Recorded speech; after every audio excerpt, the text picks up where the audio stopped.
Sunday, November 6th, and we're just taking advantage of the good weather and doing a final sand before top coat on the cab. And then,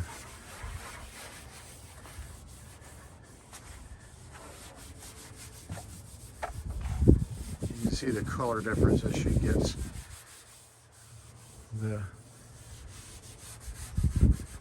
sanding down. And then today,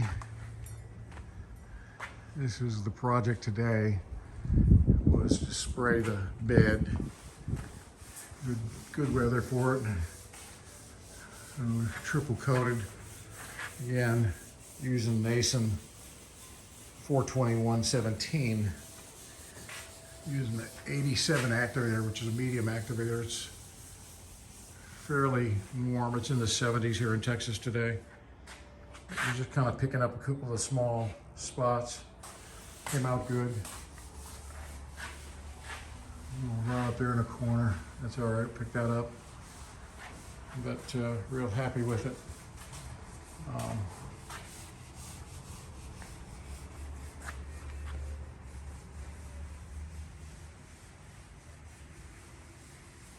Really got up into where the tail lights are going to be, license plate area. And again, not being a professional YouTuber, one thing we had to do was down here in the corners, I had to fix this corner and this corner. I had to fix the rusting. And so I'm going to come around on this side and show you what I did. So basically, I went to Home Depot,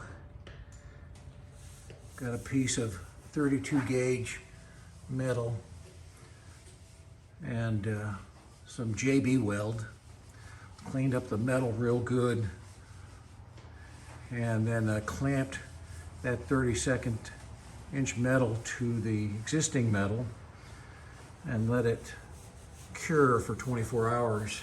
And then came in with some Rage filler and filled it, so it looks really good. And really, once you put the bolts, since it bolts from this side, once you put the bolts through there, it'll hold that flange down fine. I didn't want to break out the welder just to weld a couple, tack weld a couple little spots there. JB weld will work just fine. But everything, again, the tubs look good. I'll get a little bit more light on this side. All the holes have been chased. I had one little problem right here where there's a crack mitigating, so I drilled a hole where the crack was going, and had the same thing kind of happening on that side. Drilled a hole where the crack's going. That's going to be covered by the fender, and I'll plug it with something.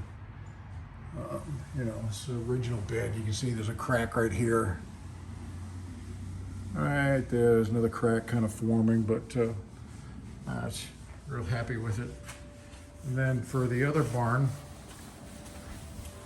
today's video will be, I was working on the plug wires, because I'd like to get the engine going in about 3 weeks. So I've got all my brackets have been ceramic coated.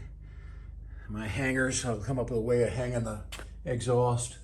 But today I really was working on the plug wires, kind of dressing them out, little hot rodder trick there, using wire ties, because, you know, now I got to dress all this stuff up. Of course, I'm a big believer in knowing where you're supposed to be, so it's all numbered. I'll take the numbers off later, and all this will get straightened out. But right now, the plug wires on both sides have been done.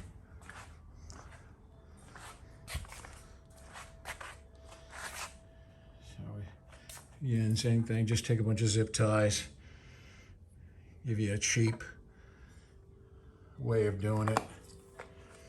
And, you know, the biggest mistake that you can make is just getting a wire off. So putting a couple labels on there just in case you get messed up. Here's the coil. I'm going to take that coil, and that coil is going to be mounted right there. there's a hole in that bracket, and I'm going to get a single clamp and I'll put that coil right there. So I'm going to zoom out. And anyways, that's it for the end of week 3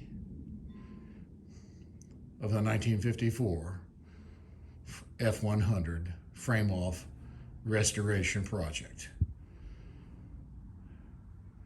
Don't forget to hit that like button, share it, and everything that we're doing here is we get out there and we watch other YouTube channels and figure out what they did and try to do something a little bit different or something that works with what we have. But that's where we're at. Thank you for watching.